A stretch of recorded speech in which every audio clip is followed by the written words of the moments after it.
we need to do that inner work, and that whether it's contemplation, reflection, medicine ceremonies, journaling, breath work, whatever it is that's going to get you to that place. And then we need to use that masculine energy to actually implement, because it's not enough to just go within, right? Hey, what's up, everybody? Welcome back. Championship Leadership Podcast. We got Sam Kabert here from California, sunny California, as I'm sitting in winter wonderland right now of Minnesota. But thanks for being here, Sam.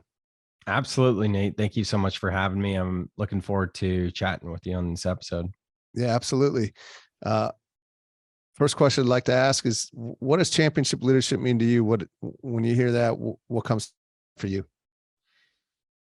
I think championship leadership can mean a lot of different things to different people, obviously, but to me, it's kind of goes with whatever being a champion means to someone, right? And I think what's most important is mindfulness, right? And there was an amazing documentary that came out, I believe, during the pandemic. Wasn't it called Last Dance with the Bulls? Michael Jordan's Bulls. Yep. And to see the way Phil Jackson coached that epic team, right? You know, and he brought, I didn't know this back then. I mean, I'm 34 years old, and I remember growing up watching the Bulls and the Jazz rivalry, but I was definitely like a little kid. And I had no idea that Phil Jackson was bringing the mindfulness, the yoga, and everything else. And I think that's really what it comes down to, for me at least, because we need to come together as a team. And part of what I teach in a business setting is how to do that. And it's through getting in resonance with one another. So I think it's really important to take a step back and build that foundation, then scale up from there. Yeah. Well, they called him the Zen master back then, which was, definitely felt like ahead of his time a little bit, maybe. I don't know. Absolutely. Right. Times. Yeah, definitely. Well, who are a couple championship leaders that have come into your life, and coaches, mentors? What are some of the characteristics that really stood out of those individuals for you on your journey? I think any of the champion leaders that I've worked with in my life, just thinking top of my head here, I've had obviously teachers, coaches, things like that. In the moment right here, no specific person comes to mind, but if I were to find a through line, it is probably similar to what a lot of your guests would say, and it's just mindset. Another thing that comes up for me is the book Mind Gym, and I don't think enough people understand the power of mindset. And I've recently got into teaching yoga this past year, and I also lead men's groups and men's work and all the things. So breath work and sharing circles and so many things. And one of the things that I think is important for us to think about on a daily basis is visualization, right? And the best coaches and leaders I've worked with have been very good in helping for me to understand the importance, not just the importance of how to visualize like the state I want to be in when I achieve XYZ, but how that feels and how to achieve it. Yeah, definitely. Why don't you tell us, the listeners, just a little bit more about what it is exactly? I know we've touched on it here briefly, I think, here throughout the first few couple questions, but like, what is the path that you've been on that has gotten you to where you are today? And, before we started, you said you're going to be in Minnesota speaking in August, and some of the other work that you just mentioned that you do. Like, what's that path been like, and what is it exactly that you're up to today? Yeah, I call myself a serial entrepreneur turned spiritual seeker. I think that's like the easiest way to put it, because I'm someone who has been chasing success, and I found that success, and that culminated in 2019 being named to Silicon Valley's 40 under 40 list. So the 40 most influential people in Silicon Valley under the age of 40. And that was something I was really chasing, right? And I was chasing a lot of things. One of them include building $1 million business while working just a couple hours a day. And I achieved that as well. And I kept crossing off these goals. And every time I would achieve the goal, I would notice I would feel happy, I'd feel good, but it only lasts for that moment. And then I would need to go chase it again. So in the, what was it, 2019, spring of 2019, I hit a numbing depression.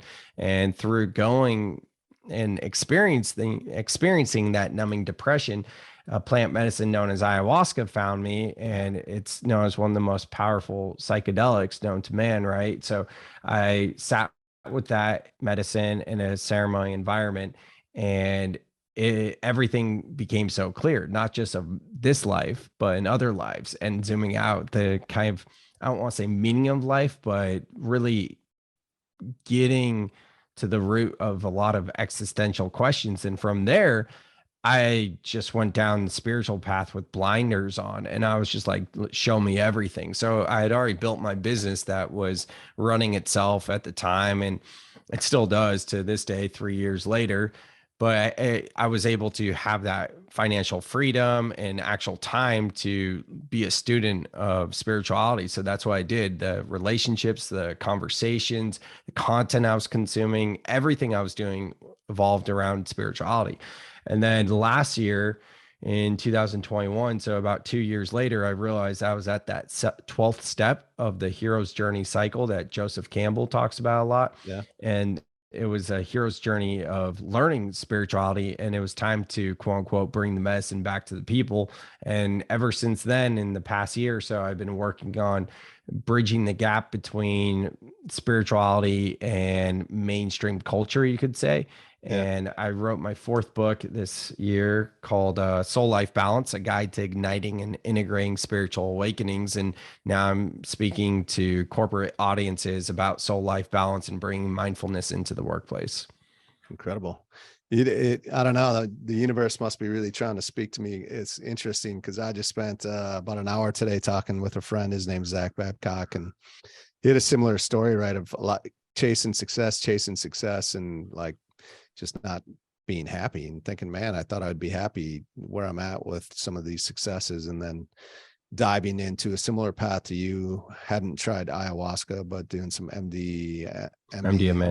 MDMA therapy over the past year, and really digging into that, which do you know a Dalton Locke by chance?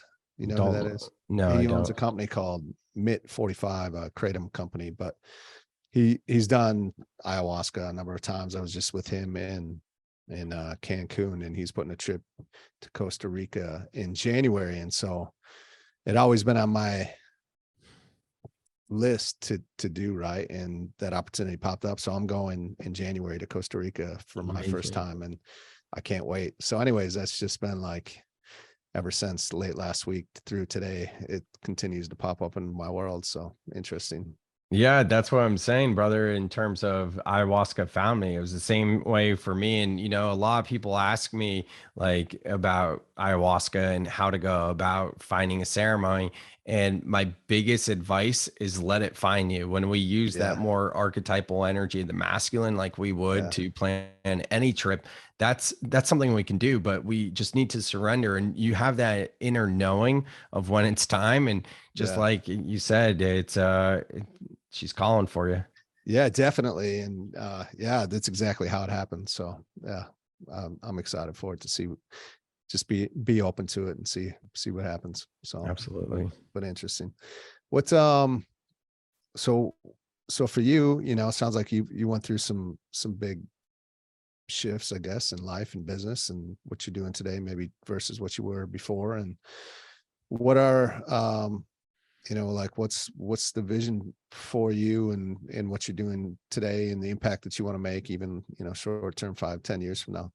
Yeah. So this whole platform of soul life balance, it's so much bigger than me. The words work-life balance, we all know those. It's ingrained in our psyche. But the issue with work-life balance is that it is stuck in the masculine, in that yang energy. And when I say masculine and feminine, I'm talking about the archetypal energies of masculine and feminine, which we could look at as the yin and the yang, or yang. So the feminine would represent the yin. It's receptivity, it's intuition, it's flow, it's the connection to ourselves within. Whereas the masculine, the yang energy, is how we show up in the world, the external, what we do, obligations, and all of that.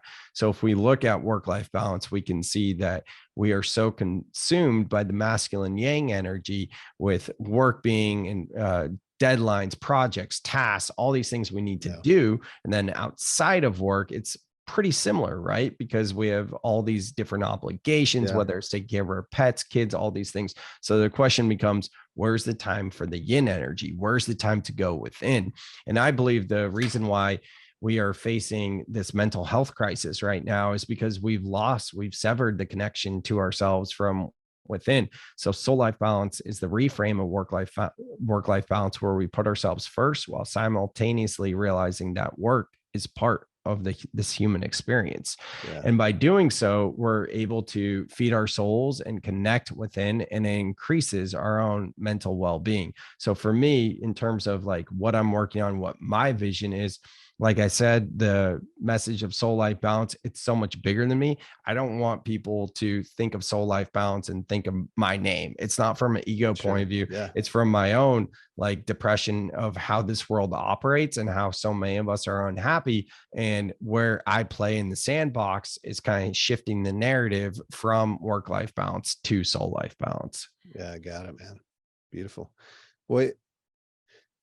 What would be like a critical moment? Maybe it's the one you already talked about, right? Where you had a good amount of success in Silicon Valley, and then found, I guess, the journey through the ayahuasca experience and what that's led you to do today. But I think there's a lot of people in that fork in the road, trying to decide, not knowing what to do, wanting to know which way to go, how it's going to work out before they make the decision. But obviously you made the decision you had that has you where you are and the path that you're on today. But had you not, you'd be in a very different place. Is there a moment, maybe that one or a different one, that really pops up to you that you could share to give some strength to the listeners? That could be right there. Defining moments, right? I've always used a quote from one of the newer Rockies, where Rocky is speaking to his son, and he said something like, it's not about how hard you can hit, it's about how hard you can get hit and keep moving forward. And I mean, we all experience adversity in our life. And I remember 10, 12 years ago, I was in college, I was 22, and I got a DUI, and I thought my life was over. And that was really the thing that I point to, that was my chip on my shoulder in terms of being an entrepreneur and proving myself, right? And then most recently with the spiritual journey, I think it's about softening and listening and surrendering to what is, because it's the resistance that creates the pain. So the question becomes, how can we slow down? How can we soften? How can we pause to listen? And from there, we're able to start to feel those synchronicities, start to feel that we are the creator of this experience here on earth. And that if we are starting to experience things, or if we have been experiencing things for a long time that we don't necessarily like, then maybe that means it's time to switch directions. Maybe we feel like we're banging our head against the wall or swimming upstream. If you can relate to any of these type of things, it's not easy to make these drastic changes.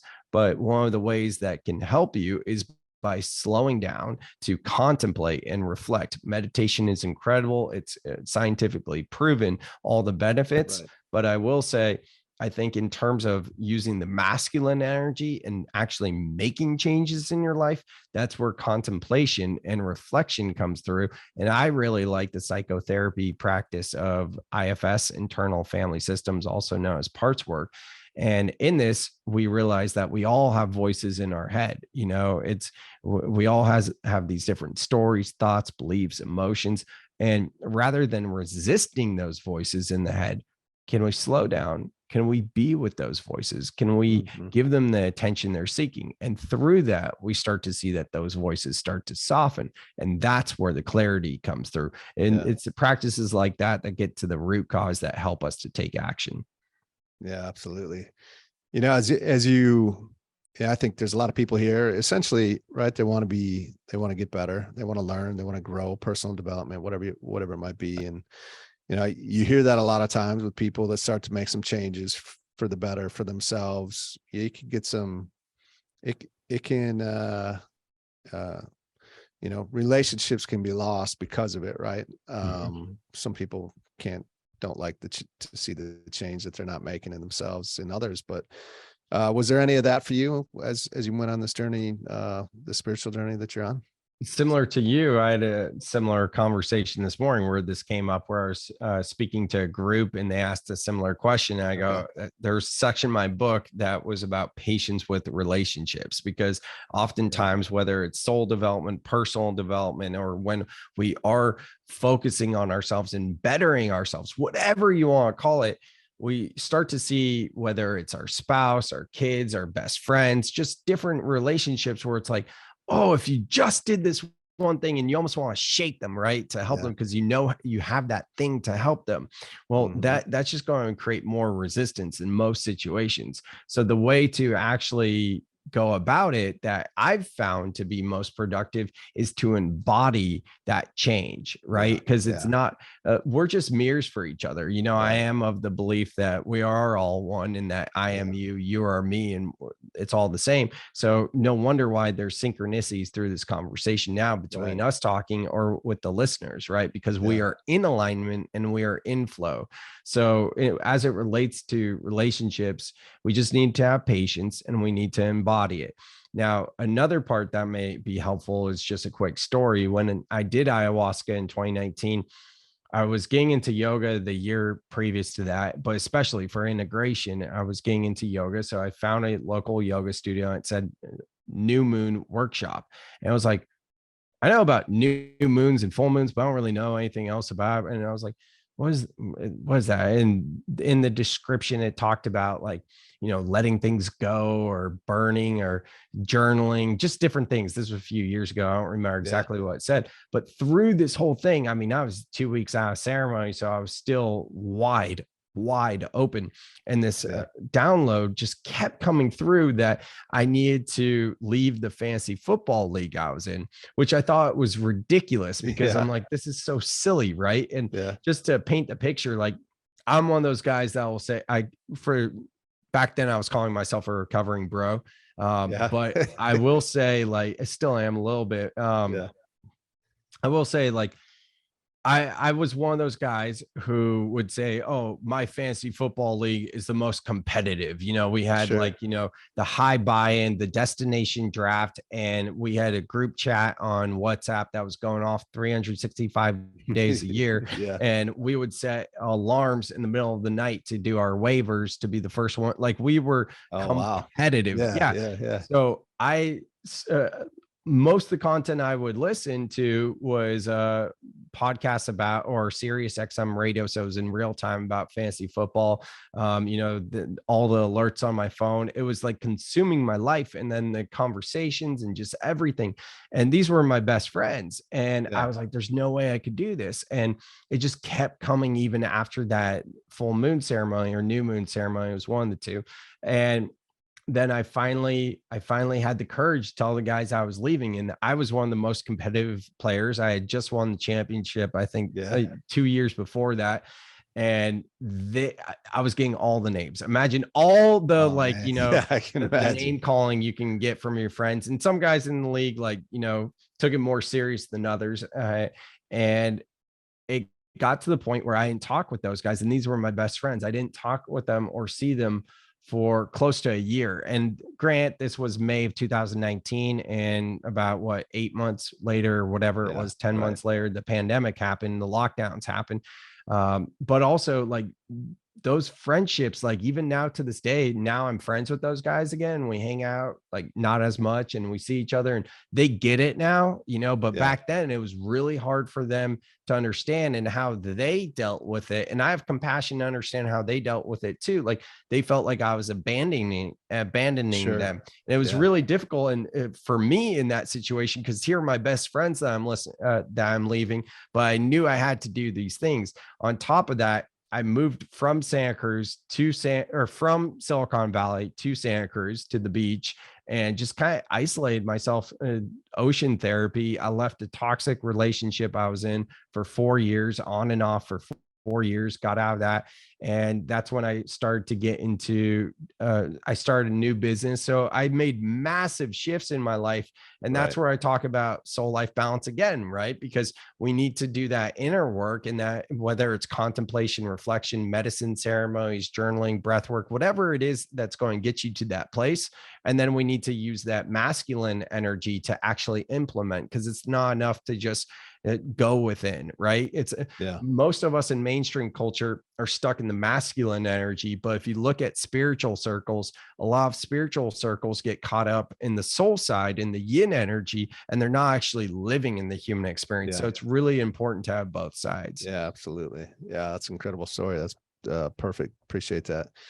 Well, as we sort of wrap this up, if there's one thing that you could leave the listener with right now, that if they were to implement would move their life forward today, what would it be?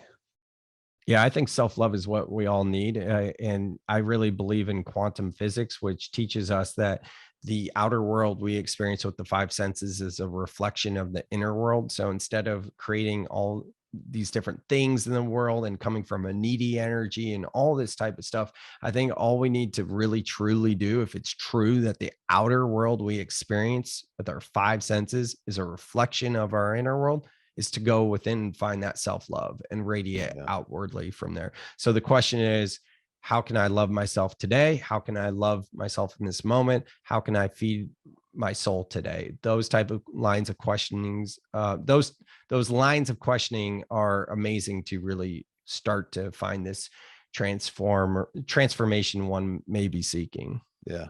Thank you. What are some ways that we can, get a hold of the new book and follow everything else that you're up to? Like, what are some of the best channels to do that? Yeah. Thank you, Nate. You can go to samkabert.com. That's my name, Sam, last name Kabert. That's spelled Kabert, samkabert.com.